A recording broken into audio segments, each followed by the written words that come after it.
बिस्मिल्लाहिर्रहमानिर्रहीम। प्यारे बच्चों, आज हम मैथ का चैप्टर नंबर 1 की एक्सरसाइज 1.5 बड़ी इंपॉर्टेंट एक्सरसाइज है। पेपर में लॉन्ग क्वेश्चन अगर आएगा तो इसी 1.5 में से आएगा और इसका चांस आने का 10% है, और बोर्ड के इम्तहान में अगर लॉन्ग क्वेश्चन आएगा तो 1.6 में से आएगा। ये स्कीम है जो मैंने आपको बताई है, जो कभी कभी चेंज भी हो जाती है, लेकिन 100 में से 90+ चांसेस होते हैं, 90% के कि इसी एक्सरसाइज या 1.6 में से लॉन्ग क्वेश्चन 4 मार्क्स का आपको आएगा। इस एक्सरसाइज को शुरू करने से पहले हम ये देखेंगे कि हमें क्या करना है। पहला क्वेश्चन है, उसका फर्स्ट पार्ट करूँगा, बकिया पार्ट आपके लिए छोड़ूंगा, जो प्रैक्टिस करेंगे आप। अगर आपको नहीं आएंगे तो कल आप मुझसे दोबारा डिस्कस कर लेंगे। ए पार्ट है, ए मैट्रिक्स है, -1 और 1, ये पहली रो है। दूसरी रो में है 2 और 0। उसने कहा इसका डिटर्मिनेंट फाइंड करना है। उर्दू में डिटर्मिनेंट को मक्ता कहते हैं और इंग्लिश में डिटर्मिनेंट है। ए डिटर्मिनेंट या डिटर्मिनेंट ऑफ ए, इसको अगर सिंबॉलिकली इलामती तौर पे ज़ाहिर करें तो हम ए पर 2 ऐसे स्ट्रेट लाइनें ड्रॉ कर देते हैं। अब सॉल्व करते हैं ए का डिटर्मिनेंट और ऐसे ही इसकी वैल्यू पुट कर दी, -1, 1, 2 and 0। जब ये मैट्रिक्स था, कॉलम था, तो इसको सॉल्व नहीं कर सकते थे। अब इसको हम सॉल्व कर सकते हैं। मेथड क्या है? फर्स्ट रो के फर्स्ट कॉलम वाले नंबर को हम आखिरी नंबर ये वाला जो सेकंड कॉलम का और सेकंड रो का मेंबर है, आपस में मल्टीप्लाई करते हैं। हमेशा ऐसे ही करते हैं। -1 ब्रैकेट का मतलब मल्टीप्लाई होता है इंटू 0, इसको इसके साथ, फिर माइनस का साइन आएगा। ये फॉर्मूले का माइनस होता है, जो ऑलवेज माइनस लगाना है पहले, बाद में इनकी सिंबल की वजह से, इलामतों की वजह से ये बदल जाए तो बदल जाए। अभी माइनस, फिर इंटू, ये दोनों मेंबर्स की मल्टीप्लिकेशन 2 × 1। 0 एक ऐसा एलिमेंट है, ऐसा नंबर है जो किसी भी नंबर से मल्टीप्लाई होकर उसको 0 ही कर देता है। 0 के साथ कोई भी नंबर मल्टीप्लाई हो तो आंसर 0 आता है। ये माइनस का साइन, 2 1 2, अगर कहीं माइनस होता तो माइनस आता। ये 2 1 2 आ गया, इसको सॉल्व किया तो माइनस का 2 आ गया। ये इस ए का डिटर्मिनेंट फाइंड कर लिया, जिसका आंसर ये आया। क्या समझ आ गई सबको? क्वेश्चन नंबर 2 पे आते हैं। बहुत आसान है, एक डेफिनेशन साथ सीखेंगे हम और साथ ही ये सवाल हम करने में कामयाब हो जाएंगे। क्वेश्चन नंबर 2 है कि find which of the following matrices are singular और नॉन सिंगुलर। अक्सर औकात ये बोर्ड के इम्तहान में शॉर्ट क्वेश्चन भी आ जाता है, आम टीचर्स के टेस्ट में ये भी देते हैं कि बताइए कि जी ये ए है,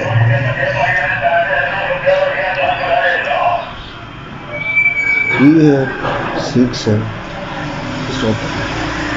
2 3 6 2 4।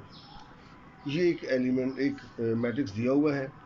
हमने इस मैट्रिक्स को ये प्रूव करना है कि सिंगुलर है कि नॉन सिंगुलर, नादर है या गैर नादर। मैं दोनों मीडियम इससे बोल रहा होता हूँ कि स्टूडेंट जो होते हैं, कुछ इंग्लिश मीडियम भी होते हैं और कुछ उर्दू मीडियम भी होते हैं, ताकि सब के लिए हेल्प हो जाए। कभी कभार कोई ऐसी बात जो मैं ना बोल सकूं, इंग्लिश वालों को उर्दू समझ नहीं आती, उर्दू इंग्लिश समझ नहीं आती, तो आप कमेंट में आके मुझे इसका सवाल पूछ सकते हैं, फिर मैं उस क्वेश्चन को आंसर दूंगा और आपकी मुश्किल सॉल्व हो जाएंगी। ए डिटर्मिनेंट फाइंड करेंगे। हमने कहा था मैट्रिक्स को 2 स्ट्रेट लाइनों में चेंज कर देते हैं। ये 3 आ गया, ये 6 आ गया, ये 2 आ गया, ये 4 आ गया। अब इनको सॉल्व किया जा सकता है। 3 × 4 -2 × 6 मल्टीप्लाई किया, ये 12 आया, मल्टीप्लाई किया, ये -12 आया। इनको सॉल्व करें मैथमेटिकल तो आंसर 0 आ गया। अब इसको हम सॉल्व करते हैं। अगर किसी मैट्रिक्स का डिटर्मिनेंट, ये जो चीज़ है सॉल्व की और आंसर 0 आ गया, तो ऐसे मैट्रिक्स को, ऐसे कॉलम को सिंगुलर मैट्रिक्स या नादर कॉलम कहते हैं। तो हमारा जो है उर्दू में लिख रहा हूँ, बस ए एक नादर कॉलम है। इसमें देखिए, सो ए इज अ सिंगुलर मैट्रिक्स। हो सकता है हमारा आंसर ये कुछ और आ जाता, 0 ना आता, कुछ और आ जाता, तब हम कहते हैं ये नॉन सिंगुलर है। आगे बढ़ते हैं। क्वेश्चन नंबर 3 है, वो है मल्टीप्लिकेटिव इनवर्स को फाइंड करना।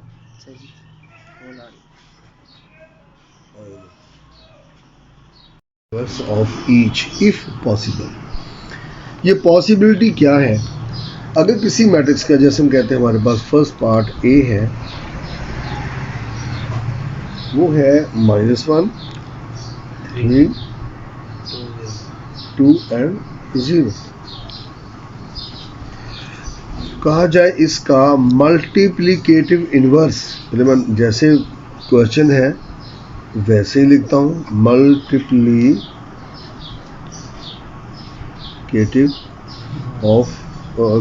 Inverse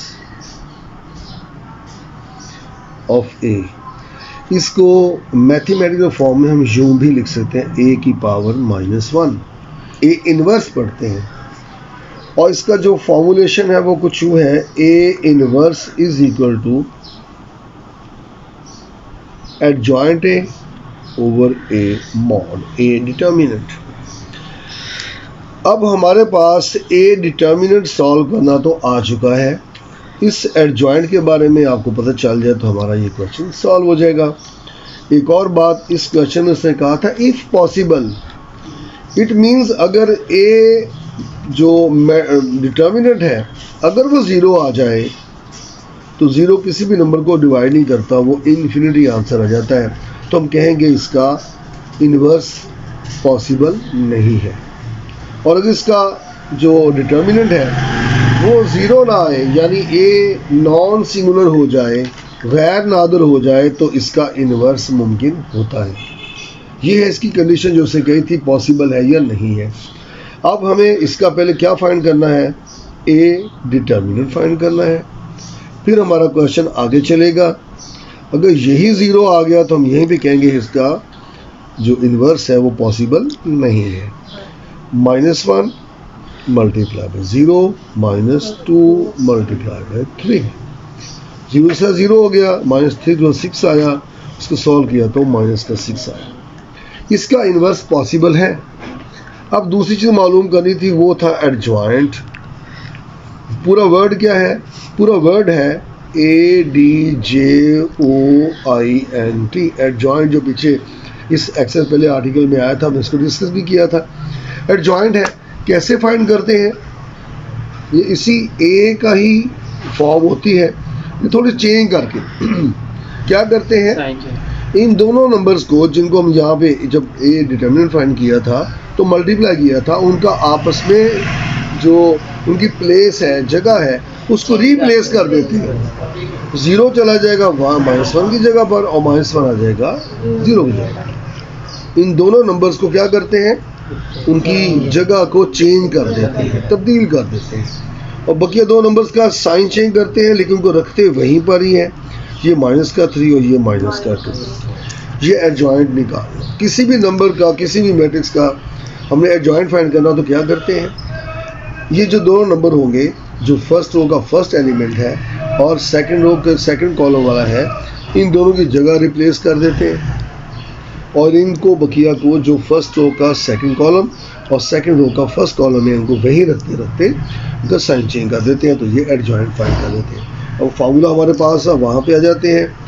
A inverse is equal to adjoint की वैल्यू हमारे पास आ चुकी है, 0 है, -3 है, -2 है और -1 है, ओवर ए डिटर्मिनेंट था वो -6 आया था।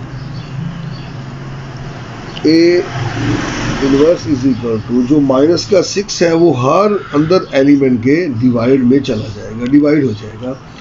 0 बाई -6, -3 बाई -6, -2 बाई -6, -1 बाई -6। एक बात का ख्याल रखना कि जो मैट्रिक्स की हमारी ब्रैकेट है वो प्रॉपर इन तमाम नंबर्स को अपने अंदर लिए होनी चाहिए। अब इसके नीचे जाना आपने, मैं इसको इसी जगह पर है थोड़ी सी प्लेस में, मैं वहीं भी इसको सॉल्व कर रहा हूँ। अब इसको 0 बाई करें, 0 के किसी भी नंबर के ऊपर आ जाए, उसके न्यूमरेटर में आ जाए शुमार गिनवा में, तो नीचे वैल्यू उसकी खत्म 0 ही रह जाता है। ये माइनस माइनस से कट हो जाएगा और 3 1 जा 3, 3 2 जा 6 हो जाएगा। इसको करें माइनस माइनस कट हो गया और 2 1 जा 2, 3 1/3 आ गया, माइनस माइनस कैंसिल 1/6 आ गया। ये हमारा आंसर है। इम्पॉर्टेंट चीज़ ये है, चूँकि मेरे बच्चों को मल्टीप्लिकेशन तो समझ आ चुकी है, हम चाहते हैं कि हमारा क्वेश्चन जो था वो आंसर इसका ठीक है, तो हम क्या करेंगे, इस ए को इस ए इन्वर्स के साथ मल्टीप्लाई करके देख सकते हैं। ये चेक है, हमें आंसर देखने की ज़रूरत भी पेश नहीं आएगी। अगर इस ए को इसके इन्वर्स के साथ मल्टीप्लाई कर दें तो हमारा आंसर आएगा, जो डेफिनेशन पढ़ी थी हमने, आइडेंटिटी मैट्रिक्स I1001। ऐसा मैट्रिक्स था जिसकी डायगोनल एंट्री जो थी वो सारी 1 1 थी और तमाम जो रिमेनिंग एंट्रीज होती हैं वो सारी 0 होती हैं। ऐसे मैट्रिक्स को आइडेंटिटी उर्दू में ज़रबी ज़ाती कॉलम भी कहते हैं। और ये ऐसा कॉलम होता है जिसमें ये नंबर 1 1 आते हैं। ये इसमें और स्केलर में क्या फ़र्क था कि जो 1 1 है ये किसी और सेम नंबर में चेंज हो जाता है कि ये 2 तो ये 2, अगर ये -a तो ये -a, तब इसको कहते हैं ये स्केलर है। अगर सेम और 1 1 आ जाए तब ये आइडेंटिटी कहलाता है। और अगर इसका कोई नंबर कोई ये वाले डायग्राम में वो इसके अलावा कोई और नंबर कोई और चेंज हो जाए तो फिर आम मैट्रिक्स चेंज हो जाता है। ये स्केलर में और आइडेंटिटी में डिफरेंस बताया गया। मेरे ख्याल में आपको आज का लेक्चर समझ आ गया होगा और उम्मीद करता हूँ कि आप इसको क्वेश्चंस को आप करके आइएगा। जो भी मुश्किल लगे वो क्वेश्चन आप कमेंट में मुझसे पूछ सकते हैं कि ये क्वेश्चन दोबारा कर दिया जाए, या अगर कोई समझ नहीं लगी तो आप मुझसे बात कर सकते हैं।